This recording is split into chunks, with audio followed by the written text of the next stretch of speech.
Ya pemirsa, meski sejak beberapa tahun terakhir Pemkat Tanjab Barat telah membuka P3K dan CPNS, namun siapa sangka di Tanjab Barat sendiri masih terdapat 2.323 yang masih berstatus tenaga honorer dan tersebar di beberapa OPD di lingkup Pemkat Tanjab Barat. Sejak tahun 2022, pemerintah Kabupaten Tanjab Barat telah membuka rekrutmen P3K maupun CPNS. Bahkan rata-rata yang paling banyak rekrutmen oleh Pemkab Tanjab Barat, yakni pegawai pemerintah dengan perjanjian kerja atau P3K. Bahkan dalam 2 tahun terakhir, rekrutmen P3K yang paling banyak dibuka. Sebab di Tanjab Barat sendiri masih cukup banyak tenaga honorer, sehingga sesuai aturan pemerintah pusat melalui Kemenpan RB, bahwasannya tenaga honorer yang ada wajib diangkat, yakni menjadi pegawai pemerintah dengan perjanjian kerja atau PPPK. Namun dengan catatan wajib mengikuti juknis yang berlaku dalam rekrutmen P3K, dianggap masih banyaknya tenaga honorer di Tanjab Barat.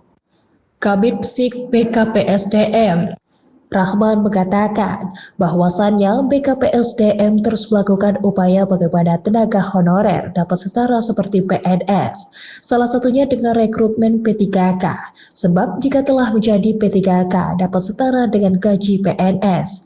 Di sisi lain, hingga data terakhir 2024 lalu, setidaknya tenaga honorer di Tanjab Barat masih cukup banyak, bahkan mencapai 2.323 tenaga honorer ini tersebar di beberapa OPD lingkup Pemkab Tanjab Barat.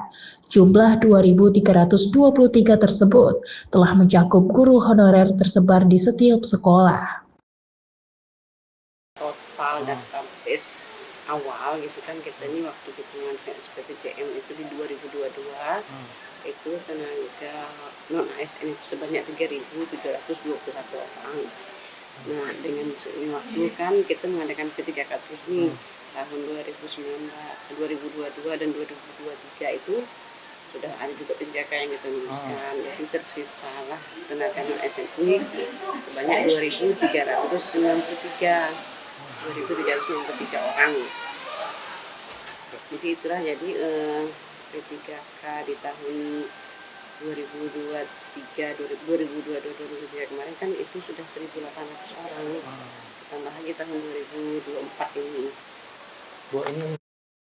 Lebih lanjut, Rahman menambahkan, dari jumlah 2.323 tenaga honorer yang tersisa tersebut, setidaknya ini merupakan tenaga honorer yang telah masuk dalam sistem database BKN dan yang telah mengabdi rata-rata 5 tahun hingga 12 tahun mengabdi menjadi tenaga honorer.